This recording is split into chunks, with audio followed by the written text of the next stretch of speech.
Halo semuanya, kita bertemu kembali nih. Semoga kalian semua menyaksikan dalam kondisi sehat ya. Nah, setelah kemarin kita membahas life cycle assessment, baik goals and definition, inventory analysis, life cycle impact secara singkat, dan interpretasi hasil serta pembahasan askrip dalam LCA. Nah, di sini kita akan lebih memperdalam mengenai uraian dampak dan interpretasinya. Mungkin banyak viewers yang belum menonton video kami sebelumnya sehingga belum mengenal kami, maka izinkan kami untuk memperkenalkan diri. Adapun anggota kelompok kami yaitu Jeffrey Nathanael Sianturi dengan NIM F4061, Muhammad Reza Putra F4120, dan Muhammad Jatiwaseso F4050. Bagi yang belum menonton video sebelumnya, kita akan menjelaskan secara singkat nih mengenai tahapan ketiga Life Cycle Impact atau LCI. Askrip. Impact atau dampak yang dihasilkan dari penggunaan askrip ini dapat menurunkan tingkat karbon dioksida yang dilepaskan ke atmosfer sebelumnya.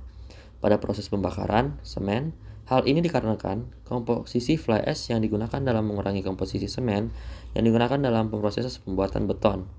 Sehingga pembuatan askrip dengan fly ash ini akan mengurangi pemanasan global dan penipisan lapisan ozon.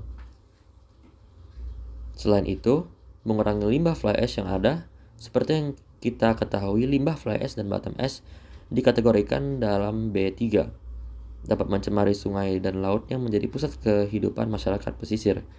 Terhadap perubahan iklim pun penggunaan batu bara akan mempercepat laju perubahan iklim dan pemakaian dalam askrip limbah tersebut digunakan kembali atau reuse, sehingga askrip berperan dalam mengurangi pencemaran sungai dan laut yang menjadi pusat kehidupan masyarakat pesisir serta mengurangi laju perubahan iklim yang terjadi. Adapun impact lain seperti semakin lama waktu atau proses pengikatan beton sehingga waktu pemrosesan beton semakin lama dengan fly ash dibanding beton biasa. Selanjutnya, pada tahap interpretasi, hasil kita dapat mengetahui pembuktian dari impact yang telah disebutkan dapat dihitung dari proses perhitungan. Pada pembakaran beton, setiap 1 ton semen yang digunakan untuk membuat beton akan memproduksi 0,99 ton gas karbon dioksida. Pengujian yang dilakukan dengan pembuatan askrip sebanyak 15-35%. Terbukti mengurangi karbon dioksida dari proses pembakaran semen tersebut, dan pembuktian dari pengurangan limbah fly ash jelas tersaji pada tabel perhitungan sebelumnya terkait proporsi fly ash sebanyak apa sehingga memang betul dapat mengurangi limbah fly ash. Nah, sebelumnya kita ketahui bahwa askrip itu menggunakan fly ash dan bottom ash dalam komposisinya. Nah, penggunaannya itu bisa mengurangi jumlah semen dalam komposisi campuran beton.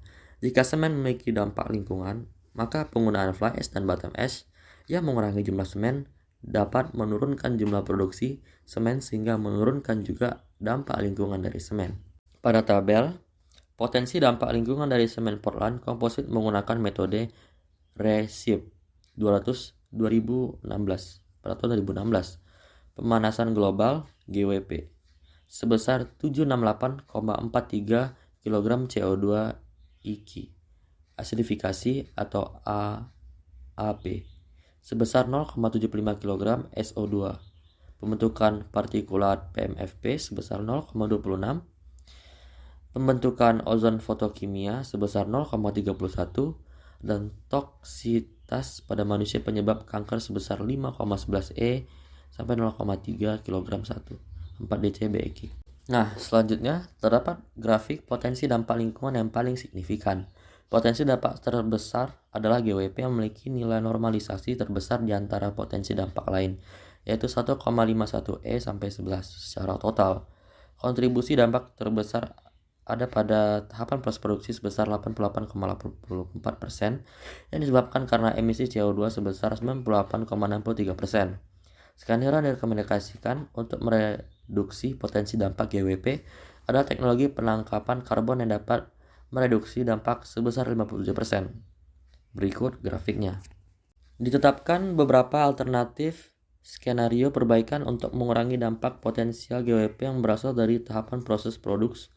Alternatif skenario yang direkomendasikan untuk mengurangi emisi CO2 yang merupakan kontribusi terbesar penyebab dampak GWP, yaitu yang pertama, substitusi bahan bakar dengan refuse derived fuel atau RDF. Yang kedua, penggunaan kembali teach panas dengan waste heat recovery, dan yang ketiga teknologi penangkapan karbon. Dari tabel 2 dapat dilihat bahwa skenario 3002 memberikan nilai potensi dampak GWP yang terkecil, sementara skenario 2 NO2 memberikan nilai potensi dampak POFP yang terkecil. Nah, pada slide ini dijelaskan skenario penggunaan fly ash sebagai pengganti beton. Pada skenario 2, reuse as cement, dampak lingkungan terbesar adalah dari pencemaran udara yang timbulkan proses penggunaan kembali itu sendiri. Oleh karena itu, pemanasan global dan anorganik pernapasan merupakan kategori utama dampak dari proses penggunaan kembali ini. Dampak terbesar berikutnya adalah pretreatment fly ash, karena fraksi yang lebih tinggi dampak total. Dampak lingkungan terbesar ketiga adalah penggunaan listrik dalam proses pembuatan semen. Meningkatkan opsi pengolahan ini, emisi polutan termasuk karbon dioksida dan khususnya nitrogen oksida harus dikurangi serta logam berat yang dilepaskan selama proses pembakaran. Selain itu, pelepasannya berat logam dari fly ash dapat meningkatkan risiko yang terkait dengan penggunaan semen dalam konstruksi. Dampak potensial yang signifikan dari cradle to gate semen Portland komposit adalah pemanasan global sekitar 768,43 kg yang disebabkan dari proses produksi. Dampak ini dapat diminimalisir dengan cara mengurangi emisi CO2 menggunakan fly ash sebagai pengganti sebagai semen. Berdasarkan dampak lingkungan, penelitian ini menilai 4 skenario untuk menemukan perlakuan terbaik untuk fly ash. Kami menyimpulkan bahwa dari 4 opsi yang dinilai, menggunakan kembali fly ash sebagai semen adalah perawatan yang paling lingkungan. Pada skenario ketiga, reuse sebagai semen, hotspot dampaknya ada pada proses pencucian dan emisi polusi dari proses reuse. Oleh karena itu, mengurangi emisi polusi udara dan menemukan pengolahan air limbah yang lebih efisien akan menjadi sangat penting untuk mengurangi dampak dari metode penggunaan kembali abu terbang ini. Sekian presentasi dari kami. Have a good day all. Thank you so much.